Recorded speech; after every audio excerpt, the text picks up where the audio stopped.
On this episode of the Camp Owners Podcast, we are exploring a different approach to succession. Our guests are Adam Kaplan and Stephanie Hanson from Camp Nebagamon in Wisconsin, and we are loving this episode. It is so interesting to hear a different take on how you can pass along your camp. We think you'll be inspired and excited to hear it and have just as many questions at the end as we did. Take a listen and let us know what you think.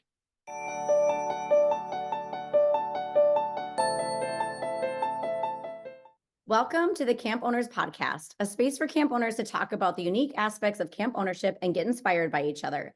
We are going to sit down with camp industry experts, leaders, and fellow camp owners to hear how the camp dream transpired for them, learn from each other, and discuss some of the biggest issues in the private camp industry. Welcome, everybody. My name is Kelly Shuna. I am the co-owner and executive director of Hidden Pines Ranch Day Camp, located in Stillwater, Minnesota. Hi, everybody. I'm Howie Grossinger, and I am the co-owner of Camp Robin Hood, a day camp in the suburbs of Toronto, as well as a co-owner of Camp Walden, a sleepaway camp about 3 hours north of Toronto. Welcome to the show. If you are looking to find and subscribe to the Camp Owners Podcast, you can either find us online at gocamp.pro ownerspod or by searching for us in your favorite podcast app.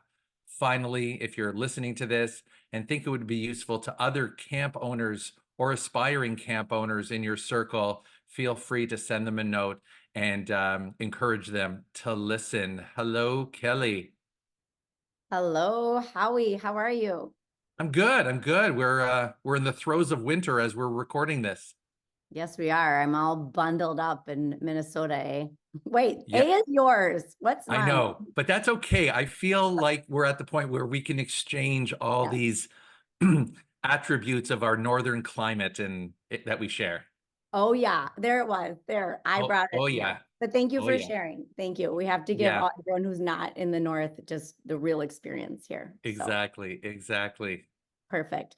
I'm super excited about today's topic. We have been talking about succession and camp ownership and getting into camp and all the different ways that that looks in our industry. Like you just said, it is not one size fits all, and every scenario seems to be unique and so much to learn from each other. So I'm really excited for today. We have Adam Kaplan and Stephanie Hanson from Camp Nebagamon. I think I got it right that time, Howie. Yes. Yes. Kelly, well done. You got it. Thank you. Thank you. I practiced that a lot before we recorded this. So we were given their names by Paul Sheridan from Four Winds. So shout out to Wake. Thank you, Paul.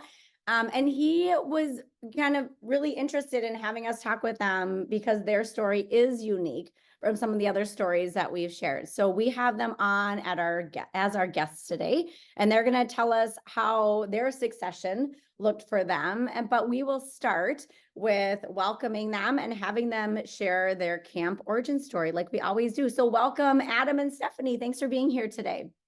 Hello. Thanks for having us. It's pretty exciting. Awesome. Awesome. So yes, as we always start our kind of guest intros, we'd love to hear from the two of you. Just how did you get into camping and take us through what that looked like? Right. So I guess our story is kind of like the classic little boy starts at camp when he's 10 years old and started going to Camp Nebagamon in 1977. And I went there all throughout my childhood and worked as a counselor for a lot of years. I was basically there every year from when I was 10 years old until we got married. And then when Stephanie and I got married, she said that's enough for you in summer camp. But you'll see that eventually I righted that wrong. And then actually what happened was I had kind of thought that I had made it clear to the world that ultimately, if it ever was a possibility, I would love to be the next director of Nebagamon.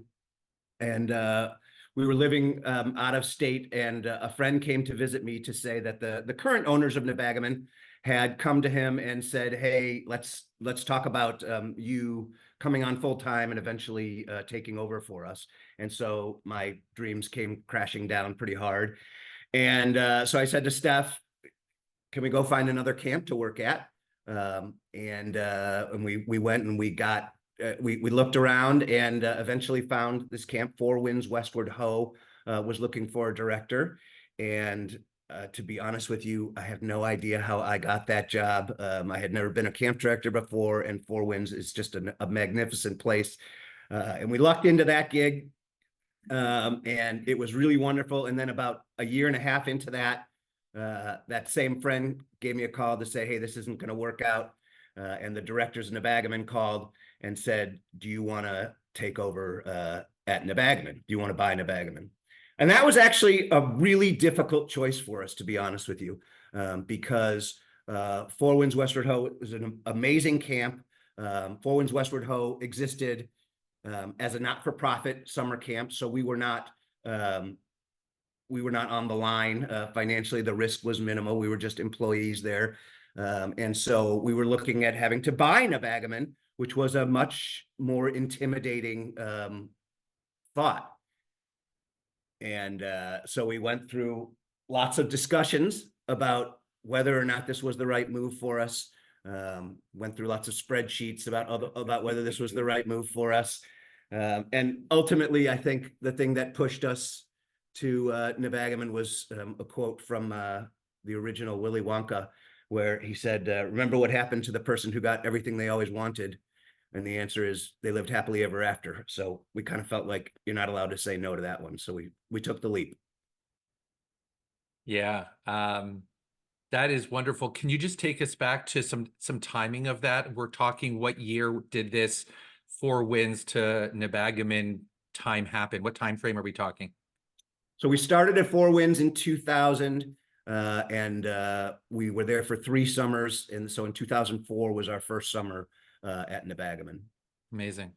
We often get listeners who are often curious. I mean, there are so many origin stories. I mean, camp is the foundational experience that leads us to dream about this opportunity. But professionally, you know, people say, it's funny because you tongue-in-cheek talked about spreadsheets, and I feel I go back to my own experience. Like, I was a phys ed teacher. What did I know about, you know, spreadsheets? Maybe you can give us some background in some of your educational training. What were you doing? I mean, the dream of directing and owning, yes, but talk about sort of where you were at in terms of being even in a position to even assess or jump into the process of even looking at this huge acquisition. So it may come as no surprise, but I was not a little boy at Nebagamon. That was not how my experience coming to Nebagamon. So I was in grad school.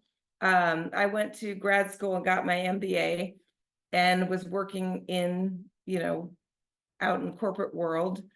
But interestingly, so we had gotten married right before grad school, a long time ago.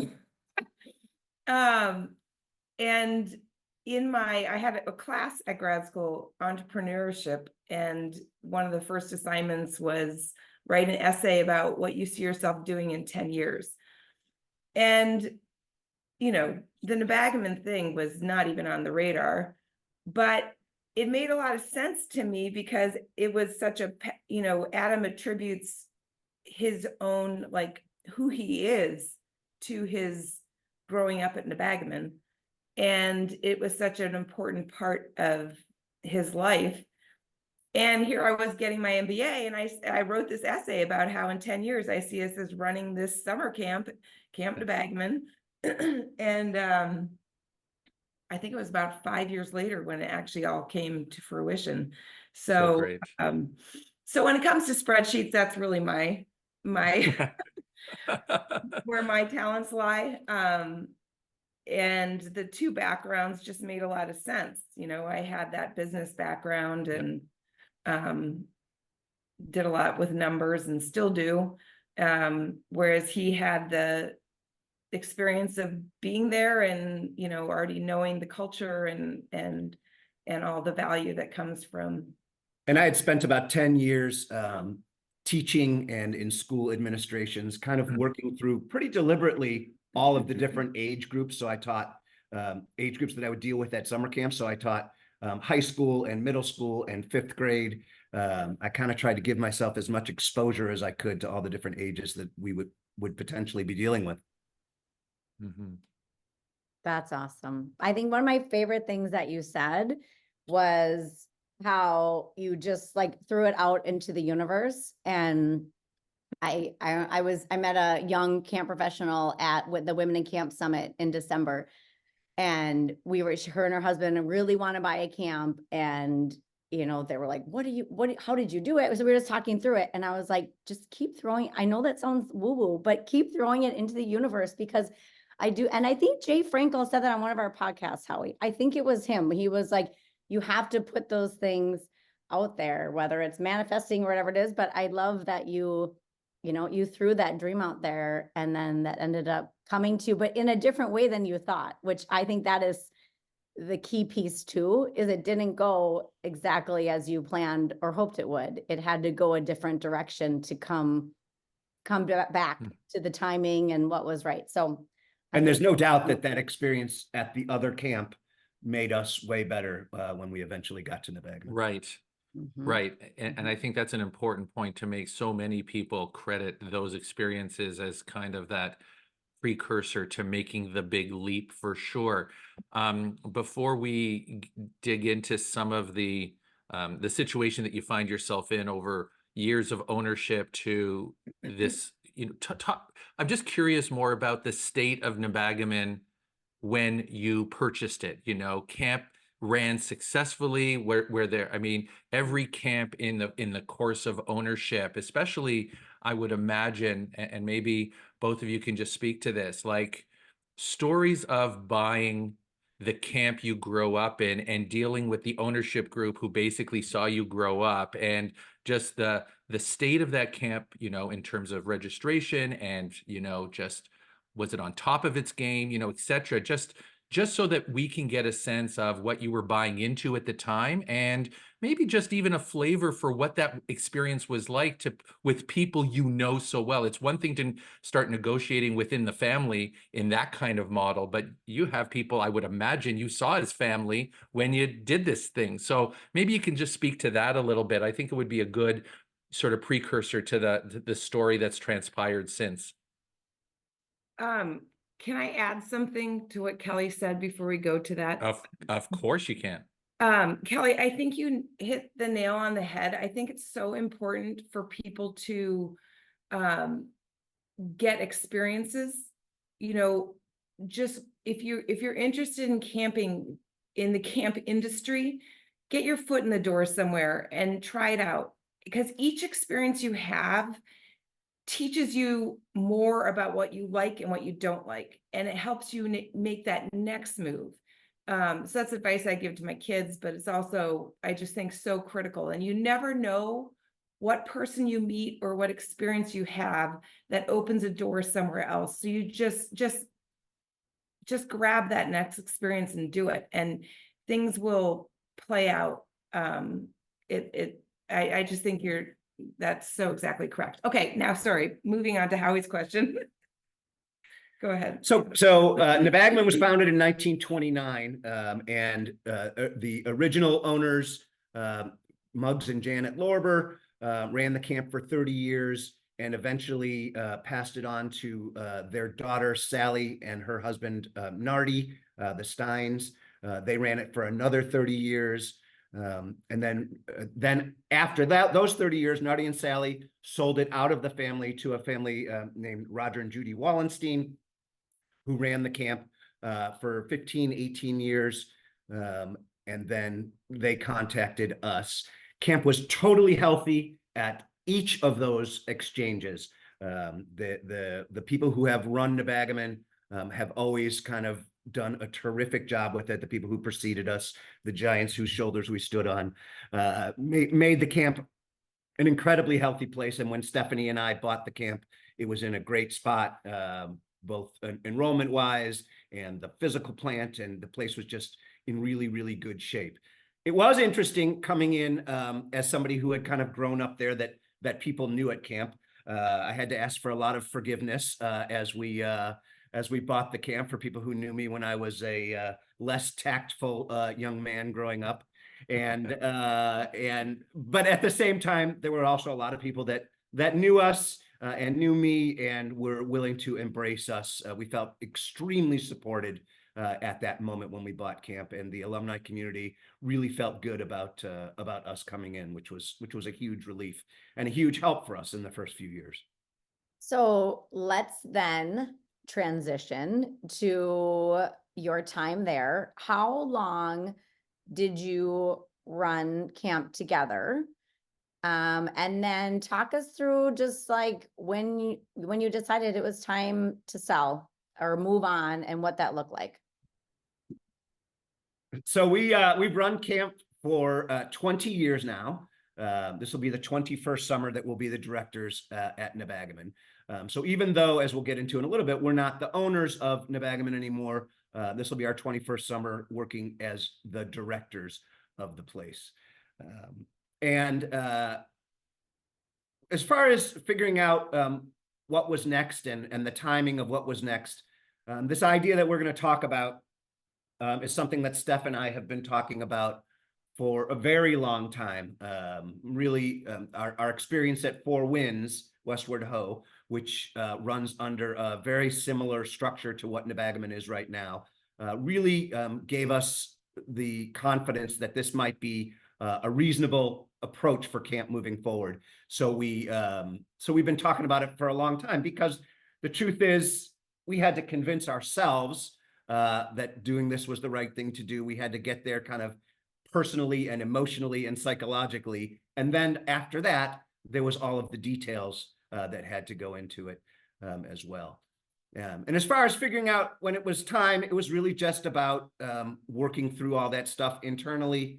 And I am reminded also of a friend of mine in the business, Robert Levy. I was talking to him when I was a very young camp director, and he said to me, "Adam, you're going to do this job until you're too scared to keep doing it." And I was young and full of myself, and I thought, "Oh, that's ridiculous. I would never be too scared to do this. This is the greatest thing in the world." And as we've gotten older, we get a little bit more scared every year. And so that there was something to that. And we definitely feel like it made sense for us to move forward with thinking about succession. And that's when we got all the balls rolling to make this thing happen.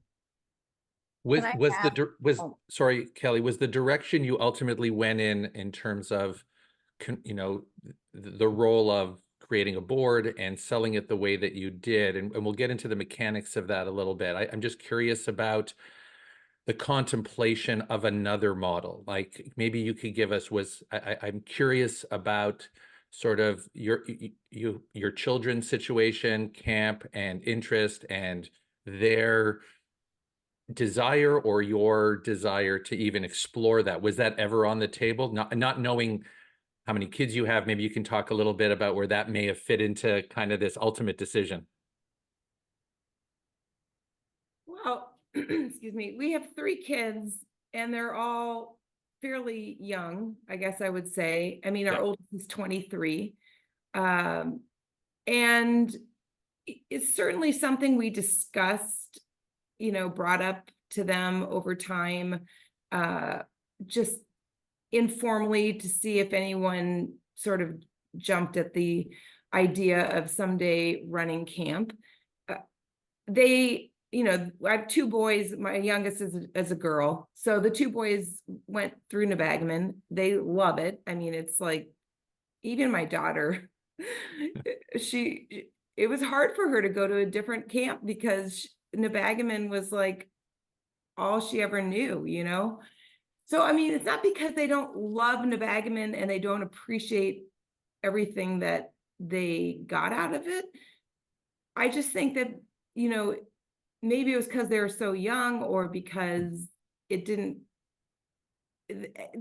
of them ever suggested or even indicated that they had an interest in someday running camp. And I don't think the timelines, even if they were, like super excited about doing it, I mean, we could have probably extended our time for a few more years, but it would have taken, we couldn't, it would have been a lot to do it for the length of time. I think it would have required for them to be old enough to make that kind of decision with proper life experience, etc.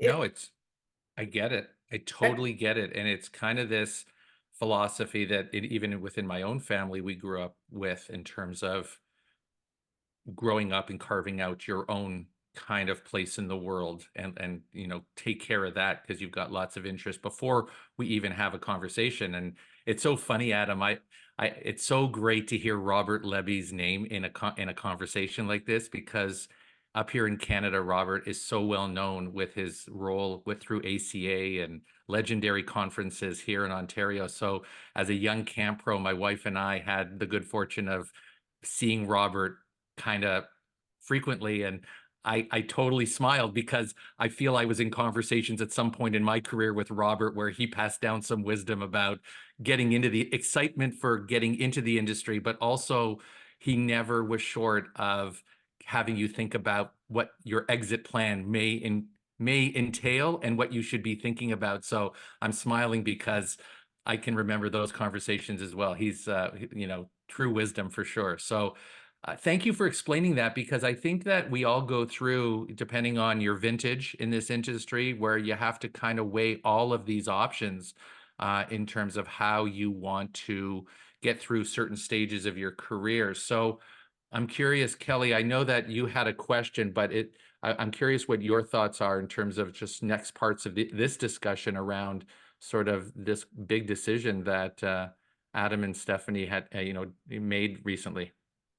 No, we were just using our cross-border ESP because that's exactly what, that was my question too, was about, did you explore different avenues? So the kids and maybe there wasn't, but I was curious too, if there was like someone on your leadership team that expressed interest, but it wasn't right. Or had you gone down like, trying to make it work with someone else and then it just didn't transpire that way. So those were just my questions as well, Howie, was there some other avenues explored prior to this, or this was just kind of what, because of your children, you decided to do? I think our path was actually pretty straightforward. We started thinking about the seeds of this idea a long, long time ago. And part of the reason was because it seemed like there was a couple options. One was the kids, right? But that didn't seem to make sense for us. Two was doing exactly how it was done with us. You sell to a private owner. And we had a lot of hesitations about that. There's some serious, it works. It works all the time. Lots of camps do it, and it worked for us when we bought camp. But there are also some serious downsides potentially to that model. So like Adam had alluded to earlier, the fact that we had this experience at a camp that had the nonprofit structure certainly made that option a more viable option to us. And the more we thought about it and thought about private ownership versus nonprofit, the more and more convinced we became that it was the right thing for Nebagamon. And you want to jump in? Go ahead. On a more kind of like metaphysical level, we always kind of, even as the private owners of Nebagamon, very much had the sense that we were simply the stewards of the place. That even though we owned Nebagamon on paper, that this was a place that was owned by 94 years of alumni and kids that have come before and the people who are there now, and that our job really was to keep the place as vibrant, as healthy as we could, so that it could move on in the future. And so as we're thinking about the whole succession thing, sure, we thought about things like, is there somebody out there that makes sense? And yes, there are people out there that make sense. And could our kids maybe have done it? Sure, they could have maybe done it. And in this structure that Nebagamon transitioned into, all of those things can still happen.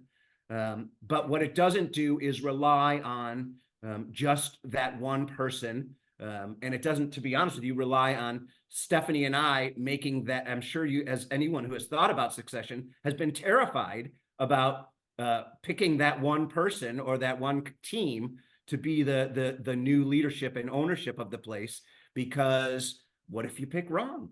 So we were, this really allows for the place to always have, in our minds at least, always have the opportunity to pick the very best people out there to be the leadership of the place. I love that.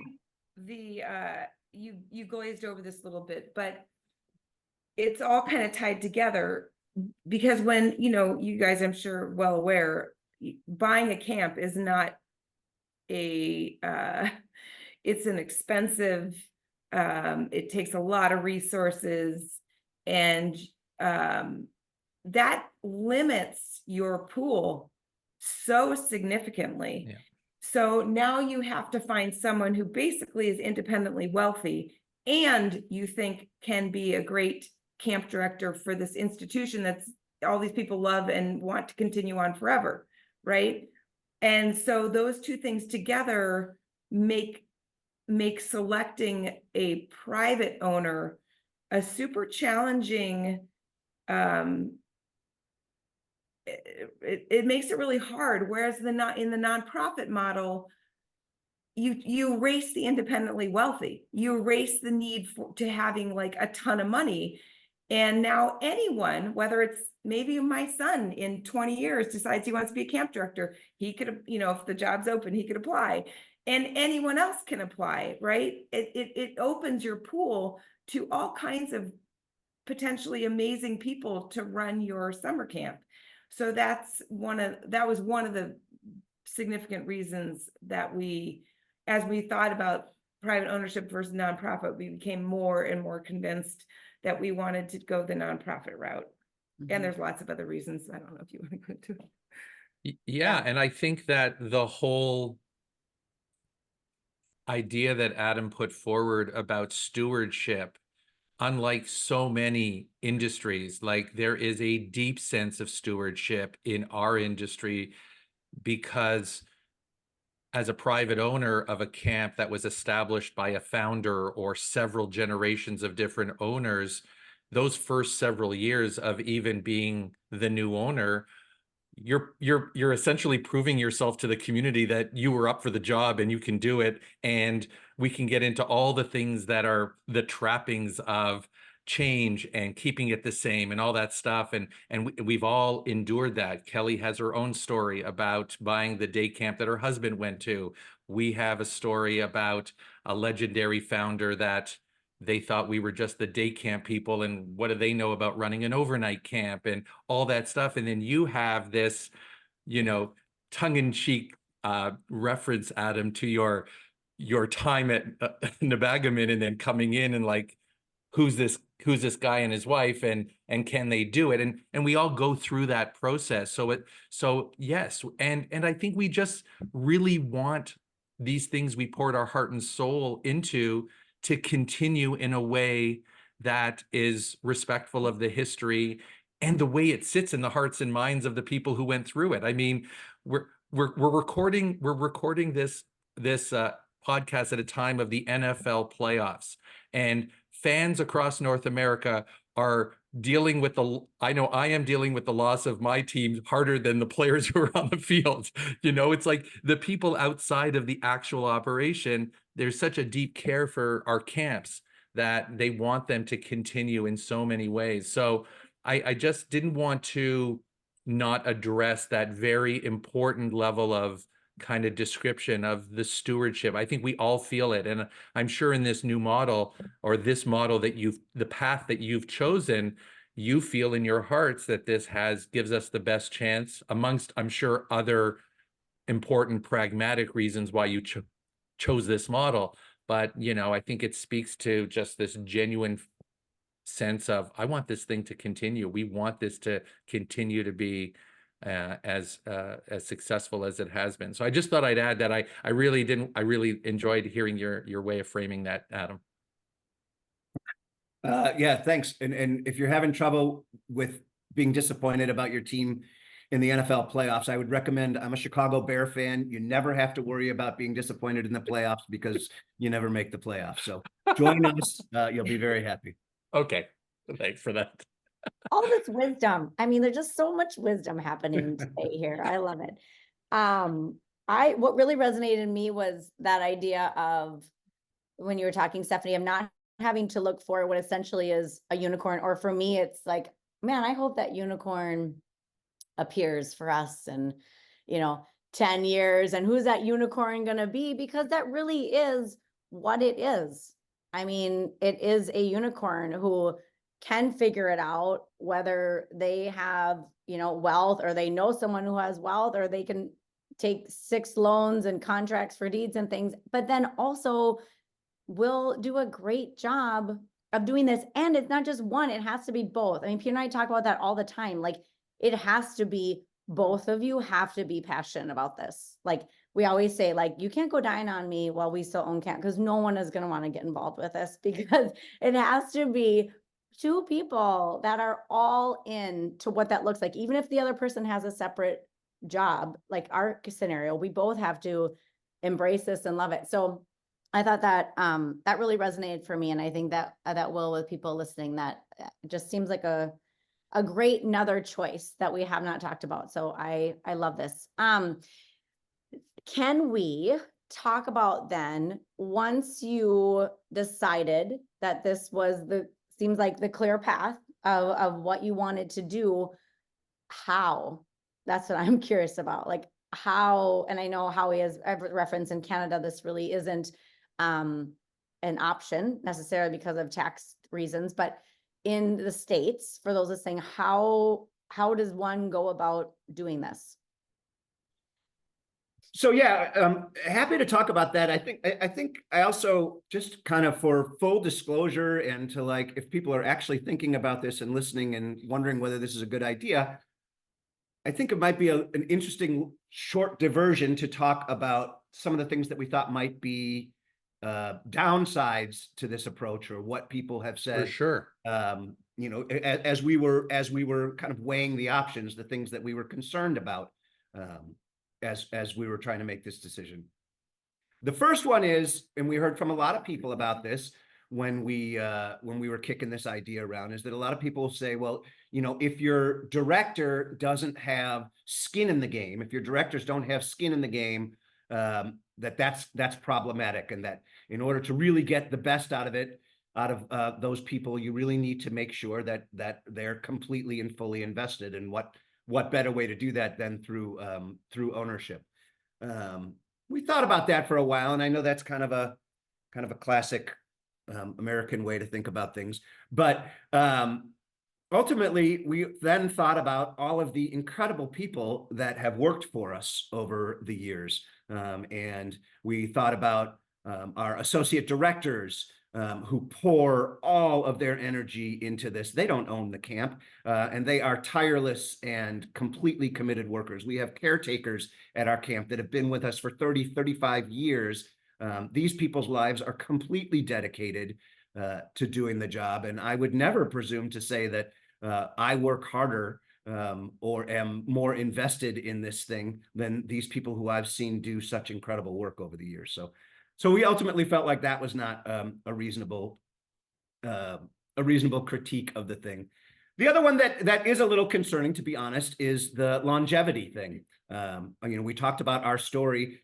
I was only the director at Four Winds Westward Ho for 3 years. Well, when they hired me, their plan was, and my plan was, to be there for, I remember in my interview with them, they said, how long are you going to stay? And I said, well, if I like you and you like me, you're going to have to wheel me out at the end.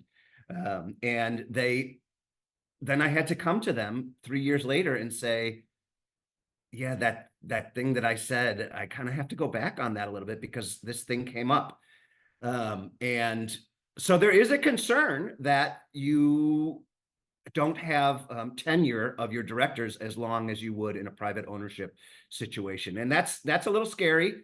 But ultimately, I think what our hope is that the board would be wise enough to make the the director job at Nebagamon attractive enough that nobody would leave it to go for some other job. So they intend to make the salary good enough so that somebody who was interested in camping would never go anywhere else. And ultimately, we just kind of weighed those potential pitfalls and then moved forward, saying that this was still the right way to go.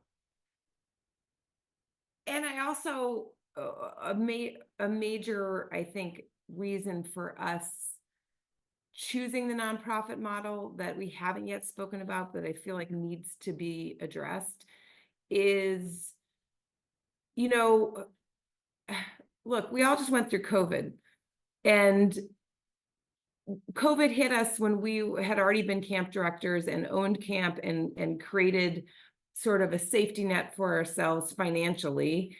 Because it didn't hit it. What was our 16th year of directing when COVID hit? And so we were able to weather that storm.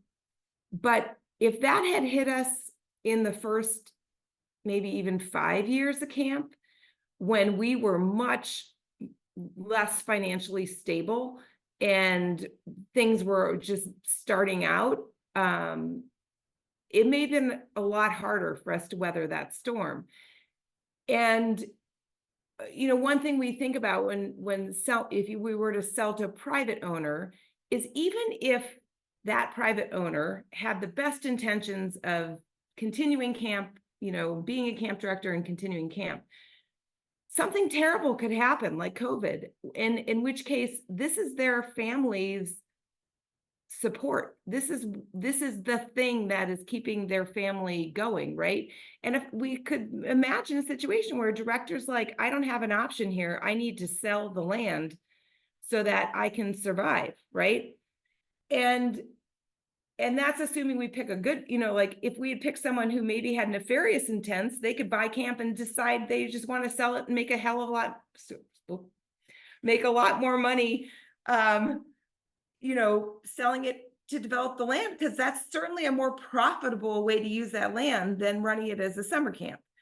So to ensure that camp stayed camp, the nonprofit model really, you can never say guarantees, but definitely ensures that to be much more likely than in the private model situation. And even with someone who has the best of intentions, some bad thing could happen that could force them to choose to end it.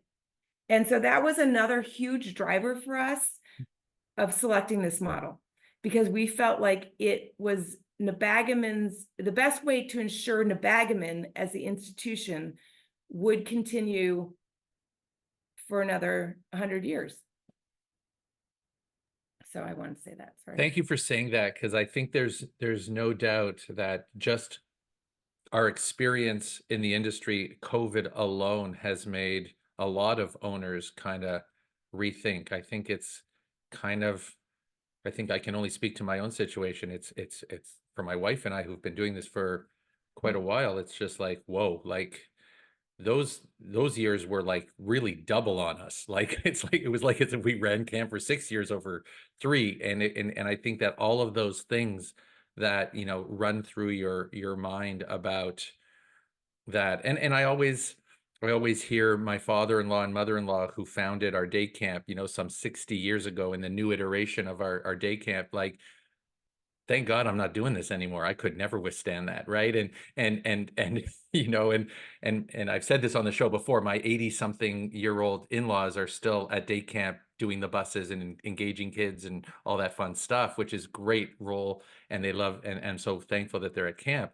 But at the same time, that there's these moments in our professional careers where we kind of reflect on these things too, like, and in your case, when you deal with land and interest and the interest of continuing the stewardship that we're using as a theme, like it could snap like that in the model that is traditional in passing on your camp. So I am curious that was really, I'm so glad we dug into that a little more. And maybe now we can talk a little bit more about some of that other stuff. I think it would be really helpful for someone who's considering this move. And yes, in Canada, there are versions of this to sell to alumni and things of that kind. I don't think it's as attractive as some of the examples I've seen in the States, but I'm curious, given your location and just the way it works and all that stuff, can we get into some of that and how you got that ball rolling and where did the interest come from and how did it all happen? So, like I said before, we've been thinking about this ever since our arrival at Nebagamon, from the Four Winds Westward Ho model, which is so similar to what we're doing right now. And so we've been kind of kicking it around, and there'd been a couple of people that I had spoken to about it over the years. And then we had an alumni come to us and kind of make this impassioned plea about it. And so we said, all right, we've been thinking about this too. And so he put in a tremendous amount of effort. His name is Tom Elson. He's our current board chair. And he put in a tremendous amount of effort researching different ways to do this and how we might accomplish it, and looking at different models out there. And then we got to a point after a couple of years of messing around with that. We got to a point where we were ready to reach out and try to get the ball rolling. And so we reached out to a few of our alumni that we had developed relationships with over the years. And I think that's one of the key things that I think we're going to get to a point later on where you're going to ask us about advice we might have. And I think that anyone in this business, you two both know this for sure, the most important currency that any of us have is those relationships. The relationships you have with your campers, with their parents, with your alumni, that investing in those relationships is hugely, hugely important. And that's what got us through COVID. And that's what has always allowed our camp to be have great enrollment. And when we moved ahead into this new world, it's what made it pretty easy, to be honest with you. So we called 3 or 4 folks and we said, hey, can we borrow a few hours of your time to talk to you about this idea and to maybe get the ball rolling on this? We did not realize that we were terribly misleading these folks about a few hours of their time. It has turned out for these key members to be hundreds and hundreds of hours of their time, but they have been thrilled to do it. And we put together a plan and organized it, and they set a target for how much money they wanted to raise. And some of that money was money to buy the camp from Steph and I, and then some of that money is to create a contingency fund for the camp for these kinds of scary things that might happen or capital improvements that might happen moving forward. And so they went out there and they went to our alumni and they pitched this idea to them. And they, like I said, in very short order, were able to raise the amount of money that they needed in order to pull this off. They're not quite done with the total campaign yet, but pretty darn close. And it's been amazing how supportive our alumni community has been and generous they've been in terms of getting us to where we needed to be. Was there a process? I mean, how different would valuing the business for you and Stephanie to feel whole in terms of the arrangement versus, I mean, there's so much goodwill and emotion in this kind of arrangement that is kind of different in some sense, I would imagine, from a private buyer. But, I'm just curious about the steps you took to dig into, the number you were looking for or the arrangement that you thought was most comfortable for your family. Did you use someone outside to help it? Did it come from that alumni group? Maybe just for listeners, I think people are curious. We're always talking about I would say the $100,000 question, but that doesn't even apply anymore. But the multi-million-dollar question about how do you value our camps? And I think it's a question we look at and we ask regularly. Can you kind of just give us a sense of how you guys approach that as you've gone down this path to this relationship with your alumni? Well, I think in some ways it's similar as to if we had sold to a private owner.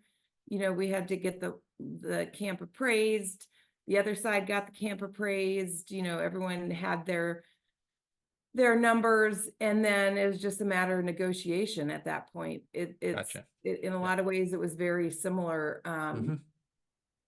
to, I think, if we had done it as a private owner. Right. But I think it's really important to note that, we asked our alumni to contribute to this. We asked our alumni to sacrifice to create this new structure for Nebagamon. And in that process, Stephanie and I knew that going into this negotiation, that we probably could do better if we had sold to a private buyer, that we could have made more money on the Nebagamon deal if we had sold to a private owner. And ultimately, to us, it was important to do a little bit of our own sacrifice as well, because we wanted the place to go forward. And ultimately, while probably we could have negotiated a better deal with a private buyer, we got to a point where we felt like there is such a thing as enough, and we didn't need to maximize every moment of it, which was a big leap, and to be honest.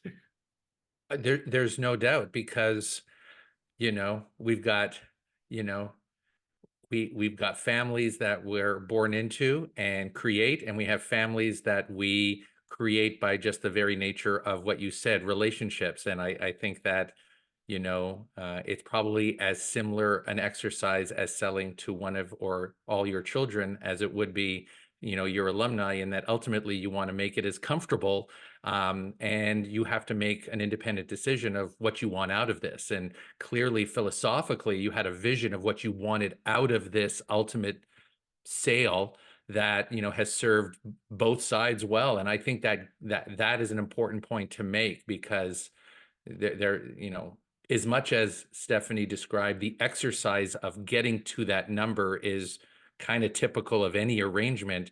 The people on the other side are very different than the outside buyer that you don't really know. And I think it's important, for it. And it's kind of, I always say this, it's kind of the people we are too. We lead with that just naturally being in this business. So I'm not surprised you said that, but I think it was important to highlight that. So thank you for doing that. Yeah. Yeah. Oh my gosh, Adam and Stephanie, I have 100 questions. I'm not gonna say, we're not gonna ask them because in interest of time. But there are so many great things this brings up, like even having the board together prior to this, even questions about now, so I'm curious about having in a board versus having that autonomy as the decision makers without having to go, that's just a whole nother topic. But I'm going to save those questions, but. Can I just add one more thing, Kelly? Oh, yeah. What's also racing through my head is just the sheer strategy of communication, right? Even the effort to put it out there in the universe to your alumni, and just the triggering of the chatter and the noise about, oh my God, Adam and Stephanie are doing this. What does that mean for us? And blah, blah, blah, and all this stuff. So, there's kind of this separate conversation we can have on those elements. For me, just the communication of it all, and the announcements, and all the sweat equity of looking at every sentence you write in a communication and making sure it doesn't upset this stakeholder, and are we really saying what we think they should be hearing?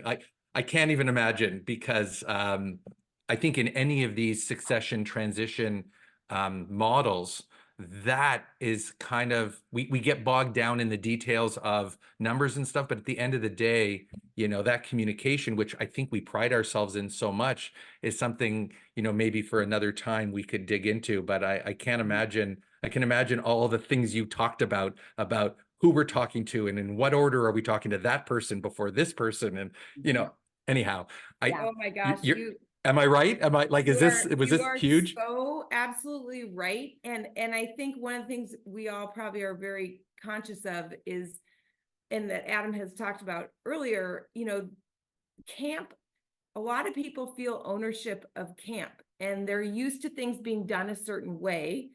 And so the communication became extremely important when we were trying to do it in a different way, and bring people along with it.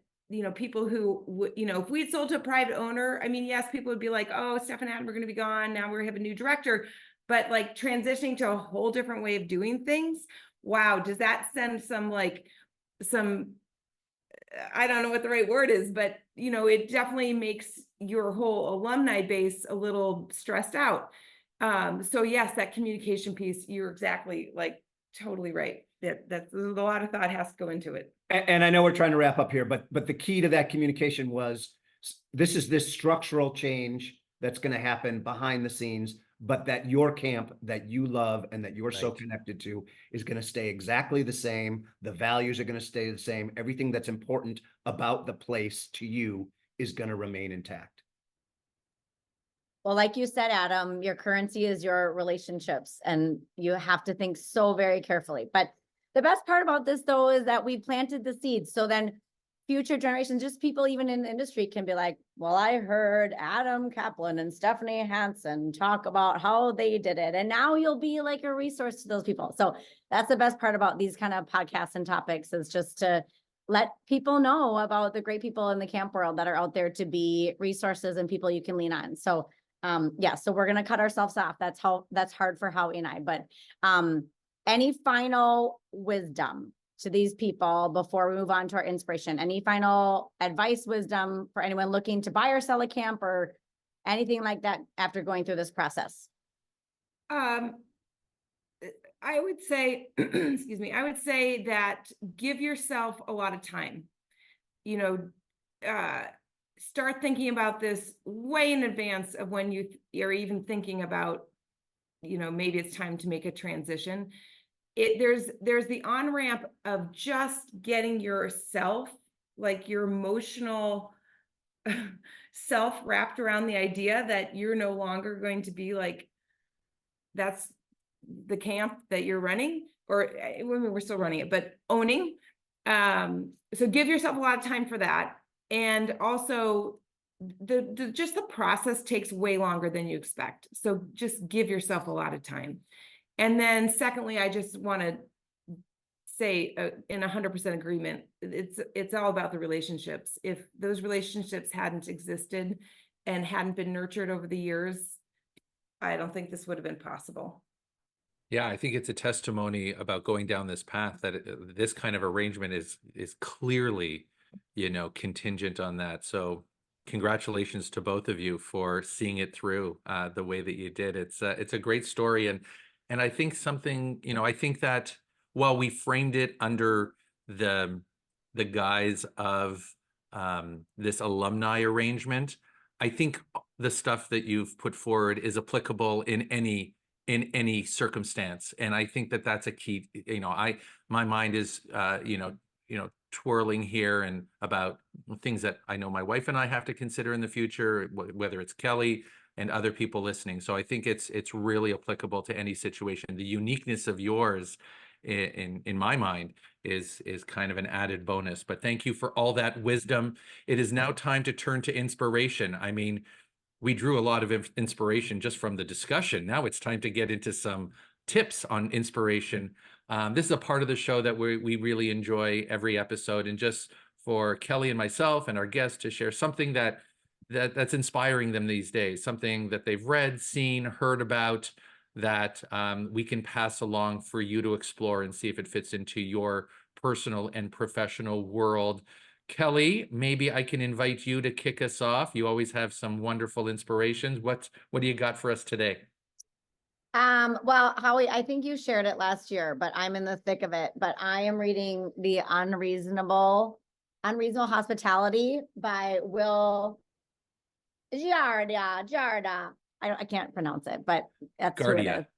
Thank you. I wanted to make it Italian. Guardia. I am loving it. Howie, I know you're reading it. We've talked about it. I'm 60 pages in, but it's amazing. It's going to be my inspiration. I know it for my staff training and leadership training. So highly recommend it. Highly, highly, highly. It's a great leadership book for right now. So that's my book. What about you, Howie? Thank you. To me, going back to one of our faves early on in the podcast, we were referring to Adam Grant and Rethinking and all the good stuff that Adam Grant's putting out. He recently, on one of his podcasts, spoke to Dr. Becky Kennedy and talked about bringing out the good in kids. A really good podcast where she's been referred to as the millennial parent whisperer, which is really interesting. But I thought that some of the things in the podcast can be drawn out about how we set boundaries with kids, what we can get out of kids today who come to camp, but also things we can train our young staff in many cases in terms of managing all the things that kids are bringing to our programs this year. So I recommend that you have a listen to that podcast by Adam Grant. Adam and Steph, what do you have? I also have a podcast. I find that in the world we're in today, there's just a lot of negative, and it's hard sometimes to get past all that. And my oldest is always very, very good at telling me, Mom, there's a lot of good stuff. So anyway, there's a podcast that I've started listening to. It's called, I just had it up. It's called True Stories of Good People. And it's just a nice inspirational podcast that highlights good people out there doing good things. And sometimes we need a little bit of that to balance all the negative news. Yes.